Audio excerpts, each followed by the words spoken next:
Saya Cinta Gunawan dan di sini saya akan memberikan penjelasan mengenai antroposfer. Apa sih antroposfer itu? Secara singkat, antroposfer berasal dari kata antro yang berarti manusia dan sfer yang berarti lapisan. Secara etimologi, antroposfer adalah lapisan manusia dan kehidupannya yang terdapat di permukaan bumi. Sedangkan secara terminologi, antroposfer diartikan sebagai suatu kajian dalam ilmu geografi yang membahas mengenai kependudukan, baik itu potensi maupun berbagai permasalahan-permasalahan yang terdapat dalam suatu masyarakat. Perkenalkan, nama saya Bima Kusuma. Di sini saya akan menjelaskan tentang kepadatan penduduk di Indonesia. Nah, kepadatan penduduk adalah banyaknya penduduk atau manusia di suatu daerah atau negara. Tentu saja di Indonesia sekarang semakin tahun semakin padat. Dikarenakan di Indonesia memiliki daratan yang sangat luas, juga letak geografis yang sangat spesifik, dan faktor perekonomian yang sangat mendukung sehingga membantu perkembangan manusia yang ada di Indonesia, sehingga Indonesia semakin padat semakin tahun. Nah, kepadatan penduduk itu dibagi menjadi 3. Yang pertama, kepadatan penduduk berdasarkan lahan pertanian. Nah, kepadatan penduduk berdasarkan lahan pertanian dapat dibedakan menjadi 2, yaitu kepadatan penduduk agraris dan kepadatan penduduk fisiologis. Kepadatan penduduk agraris adalah perbandingan antara jumlah penduduk yang bekerja di sektor pertanian dengan luas lahan pertanian. Kepadatan penduduk fisiologis adalah perbandingan jumlah penduduk baik yang berprofesi sebagai petani maupun yang bukan berprofesi sebagai petani dengan luas lahan pertanian.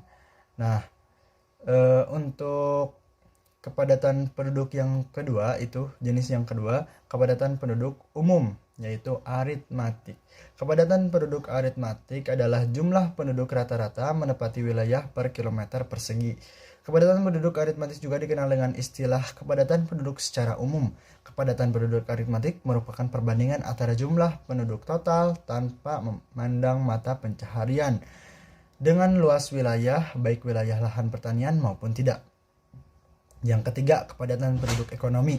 Kepadatan penduduk ekonomi adalah jumlah penduduk pada suatu wilayah berdasarkan kemampuan wilayah yang bersangkutan. Nah, adapun data kepadatan penduduk pada tahun 2022 semester 2 tanggal 30 Desember menyantumkan bahwa ada 273.879.750 jiwa. Nah, di Indonesia sudah sangat padat ya. Sekian dari saya. Terima kasih. Baik, karena tadi kita semua sudah mengetahui pengertian dari kepadatan penduduk, perkenalkan, nama saya Hani Kusdiki Rahma. Di sini saya akan menjelaskan tentang persebaran penduduk di Indonesia. Mengutip dari Kemendikbud Republik Indonesia, persebaran penduduk adalah bentuk penyebaran penduduk di suatu wilayah atau negara, apakah penduduk tersebut tersebar merata atau tidak. Untuk mengetahui persebaran penduduk tersebut merata atau tidak, kita bisa melihat kepadatan penduduk yang ada di setiap wilayah. Kepadatan penduduk menjadi faktor utama adanya perbedaan sumber daya alam di suatu wilayah. Semakin banyak sumber daya yang tersedia di suatu wilayah, maka wilayah tersebut akan cenderung dipadati oleh penduduk. Direktorat Jenderal Kepadatan Penduduk, Direktorat Jenderal Kependudukan dan Pencatatan Sipil atau yang disingkat Dukcapil mencatat jumlah penduduk di Indonesia mencapai 275,36 juta jiwa pada Juni 2022. Mengingat banyaknya jumlah penduduk di Indonesia, tapi mengapa selalu ada saja wilayah yang kekurangan penduduk? Sebelum menjawab pertanyaan tersebut, di sini kami akan menampilkan persentase jumlah penduduk di setiap wilayah Indonesia. Terlihat, Pulau Jawa memiliki 56,05% penduduk, Pulau Sumatera memiliki 21,71% penduduk, Pulau Sulawesi memiliki 7,39% penduduk, Kalimantan memiliki 6,14% penduduk, Bali dan Nusa Tenggara memiliki 5,55% penduduk, Maluku dan Papua memiliki 3,17% penduduk. Di sini kami tampilkan pula rincian grafik sensus kepadatan penduduk per provinsi. Setelah melihat grafik tersebut, terlihat Jawa Barat sebagai provinsi dengan penduduk terbanyak, yakni sebanyak 48,64 juta jiwa atau setara dengan 17,66% dari total jumlah penduduk di negara Indonesia. Diikuti oleh Jawa Timur dengan jumlah penduduk sebanyak 41,14 juta jiwa dan Jawa Tengah sebanyak 37,49 juta jiwa atau setara dengan 13,61% eh, penduduk di Indonesia. Sementara di posisi terendah terdapat Kalimantan Utara yang tercatat sebagai provinsi dengan penduduk paling sedikit, yaitu hanya 709,62 ribu jiwa atau setara dengan 0,26% dari total penduduk di Indonesia. Sebelumnya ada Papua Barat dengan jumlah penduduk 1,16 juta jiwa dan Gorontalo dengan jumlah penduduk sebanyak 1,2 juta jiwa. Maka dengan ini bisa kita jawab pertanyaan yang tadi. Mengingat banyaknya jumlah penduduk di negara Indonesia, mengapa masih ada saja wilayah yang kekurangan penduduk? Bisa kita simpulkan bahwa di negara Indonesia ini terjadi ketidakmerataan jumlah penduduk di setiap wilayahnya. Hal ini disebabkan karena yang pertama, kondisi geografi suatu wilayah. Jika suatu wilayah keadaan tanahnya subur, keadaan tanahnya tidak subur, maka penduduk akan berpindah ke wilayah yang kondisi tanahnya subur. Yang kedua, faktor industri suatu wilayah. Kita ambil contoh, di Jawa Barat pusat-pusat industri berkembang dengan sangat pesat, sehingga mendorong pendatang-pendatang baru dari berbagai daerah untuk tinggal di sana. Yang ketiga, kualitas pendidikan.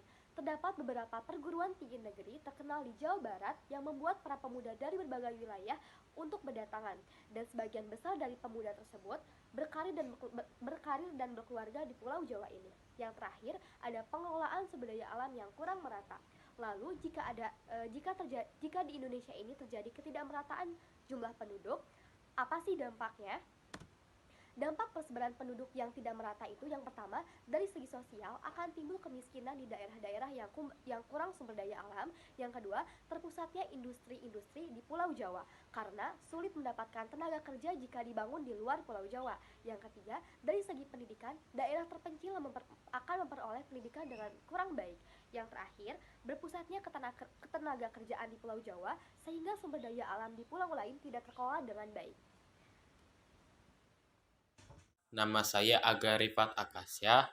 Kali ini saya akan membahas dua macam, yaitu kelahiran penduduk di Indonesia dan kematian penduduk di Indonesia. Yang pertama, kelahiran penduduk di Indonesia. Angka kelahiran total atau disebut total fertility rate di Indonesia terus mengalami penurunan. Berdasarkan data Badan Pusat Statistik, angka kelahiran di Indonesia tercatat sebesar 2,1 pada 2022. Ini berarti rata-rata perempuan di dalam negeri melahirkan 2 orang anak selama masa suburnya. Angka kelahiran tersebut telah berkurang dibandingkan pada 1960 yang sebesar 5,67. Data itu mencerminkan bahwa rata-rata satu perempuan melahirkan 5-6 anak sepanjang masa suburnya. Menurut BKKBN, data angka kelahiran yang ada saat ini sudah cukup ideal untuk mendorong tercapainya pertumbuhan penduduk Indonesia yang seimbang.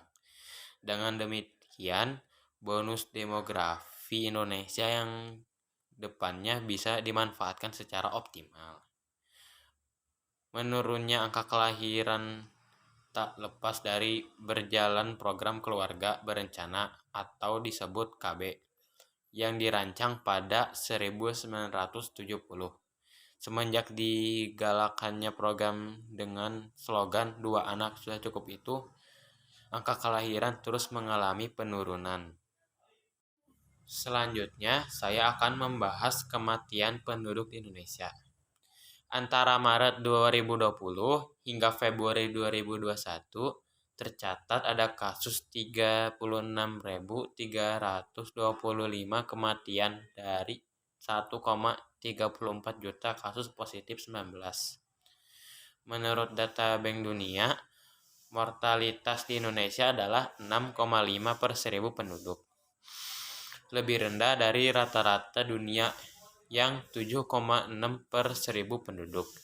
Secara sederhana, angka kematian di Indonesia ialah 0,65% per tahun.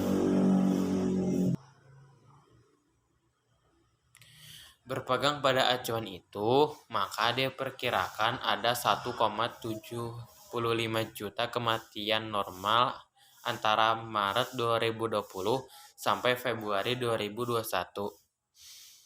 Dengan demikian, secara nasional, ekses mortalitas pandemi COVID-19 adalah 36.325 per 1,75 juta, yakni 2,1% saja, separuh dari ekses mortality dunia. Namun, bila dirinci pada provinsi atau kabupaten kota tertentu di periode tertentu di saat COVID-19 meledak, tentu angkanya sangat fluktuatif dan bisa saja berlipat pada bulan tertentu. Yang selanjutnya adalah sensus penduduk. Berdasarkan hasil sensus penduduk 2020 atau yang disingkat menjadi SP 2020, total jumlah penduduk Indonesia di tahun 2020 adalah sejumlah 270,20 juta jiwa. Jumlah tersebut meningkat sebesar 32,56 juta jiwa jika dibandingkan dengan sensus penduduk 2010. Dilansir dari Badan Pusat Statistik, laju pertumbuhan penduduk selama periode tahun 2010 sampai 2020 adalah sebesar 1,25%.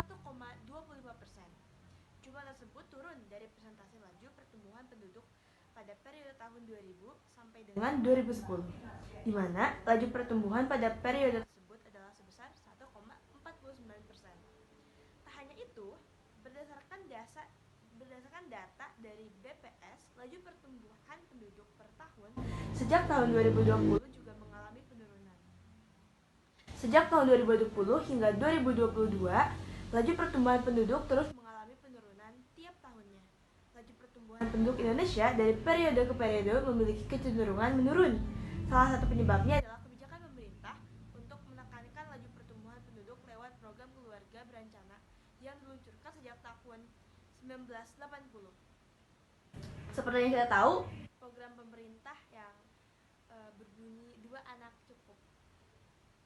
Dari segi demografis, penurunan laju pertumbuhan penduduk ini adalah hal yang positif untuk menekan jumlah populasi di Indonesia yang sudah sangat tinggi. Kepadatan penduduk yang bisa dikendalikan akan membuka peluang untuk diciptakannya situasi sosial ekonomi yang lebih baik. Sementara itu, hasil SP 2020 menunjukkan bahwa populasi di Indonesia masih terkonsentrasi di Pulau Jawa. SP 2020 menunjukkan bahwa 56,10% total seluruh populasi Indonesia hidup di Pulau Jawa yang luasnya hanya 7% dari luasnya wilayah Indonesia. Baik, di sini saya Raida akan menjelaskan tentang perpindahan penduduk. Perpindahan penduduk ini bisa disebut dengan migrasi. Nah, migrasi ini ada terbagi menjadi 2. Ada migrasi permanen dan juga ada migrasi non-permanen. Migrasi permanen itu ialah perpindahan dari satu tempat ke tempat lainnya tetapi memiliki niat untuk berpindah. Sedangkan non-permanen itu perpindahan dari satu tempat ke tempat lain tetapi tidak memiliki niat untuk berpindah atau menetap di situ. Contohnya, yang permanen itu ketika kita punya niat dari tempat asal ingin menetap ke tempat yang baru. Sedangkan untuk contoh yang non permanen ialah ketika misalnya kita berkunjung ke rumah saudara seperti nenek, itu bisa disebut dengan migrasi non permanen. Nah, ketika kita hanya berkunjung saja tidak menginap, itu juga bisa disebut dengan non permanen. Atau ketika kita berkunjung menginap, itu juga disebut dengan non permanen. Jadi ada 2 non permanen itu, ada sirkulasi dan juga ada komutasi. Sirkulasi itu ialah perpindahan penduduk dari tempat satu ke tempat lainnya yang menginap. Sedangkan komutasi itu perpindahan penduduk dari tempat satu ke tempat lainnya tanpa menginap. Dari migrasi atau perpindahan penduduk ini tentunya ada dampak positif dan juga negatifnya. Dampak positifnya itu kita bisa memenuhi kebutuhannya untuk bertahan di hidup atau memperbaiki ekonominya. Sedangkan untuk dampak negatifnya itu ialah membuat daerah asal tidak berkembang maju. Sekarang ada hukum migrasi menurut Ravenstein pada tahun 1885. Menurut Ravenstein ada 7 hukum migrasi. Yang pertama yaitu migrasi dan jarak. Jadi migrasi dan jarak ini, arus migrasi terbesar umumnya berjarak dekat. Jadi kebanyakan orang-orang bermigrasi itu berjarak dekat, sedangkan migrasi yang menempuh jarak jauh umumnya di pusat atau ke pusat perdagangan dan industri. Jadi orang-orang tuh kebanyakan bermigrasi ke pusat industri atau perdagangan karena mereka pasti bertujuan untuk memperbaiki ekonominya. Seperti pusat perdagangan atau industri itu seperti Karawang, Jakarta, dan lain sebagainya. Yang kedua, ada migrasi bertahap. Jadi perpindahan penduduknya ini secara bertahap dari desa ke kota kecil lalu ke kota besar. Misalnya dari desa Jampang Tengah bermigrasi ke kota kecil yaitu ke kota Sukabumi. Nah, lalu dari kota Sukabumi ini dia bermigrasi lagi ke kota besar atau Jakarta. Jadi itu perpindahan penduduknya secara bertahap. Yang ketiga, ada arus migrasi dan arus balik. Jadi menurut Travenstein itu setiap orang yang bermigrasi pasti akan ada arus baliknya atau penggantinya. Jadi ketika ada orang yang bermigrasi dari daerah satu ke daerah lain, ya berarti ada juga penggantinya dari luar. Yang keempat, ada disparitas. Disparitas ini yang dimaksud disparitas menurut Travenstein ini ialah dari desa ke kota akan mendorong. Disparitas itu dari desa ke kota akan mendorong migrasi. Jadi kebanyakan orang-orang bermigrasi itu dari desa ke kota, dan juga orang-orang yang di kota itu mempunyai minat yang kecil jika dibandingkan dengan penduduk desa untuk bermigrasi. Yang kelima, ada migrasi lebih dominan perempuan dengan jarak pendek. Jadi umumnya migran itu adalah laki-laki maupun perempuan dewasa, dan juga orang-orang terutama perempuan itu lebih dominan bermigrasi berjarak pendek. Yang keenam, ada teknologi dan migrasi. Teknologi ini semakin canggih maka akan menjadi pendorong utama migrasi. Jadi ketika teknologi semakin canggih, semakin maju, jadi angka migrasi juga akan bertambah. Yang terakhir yaitu motif ekonomi pendorong utama. Jadi motif ekonomi itu pasti menjadi pendorong utama bagi mereka-mereka yang bermigrasi atau berpindah tempat. Migrasi ini didorong oleh keinginan untuk memperbaiki kehidupan dalam bidang ekonomi. Selanjutnya di sini ada penarik migrasi.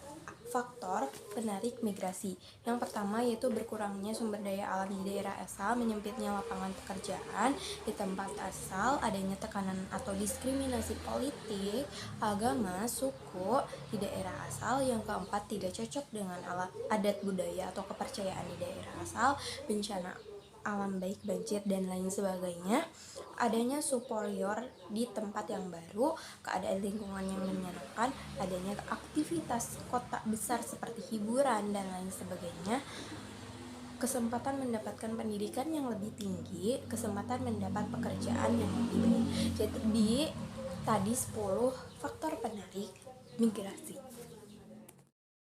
Perkenalkan, nama saya Rasya Aulia Putri. Di sini saya akan menjelaskan tentang komposisi penduduk.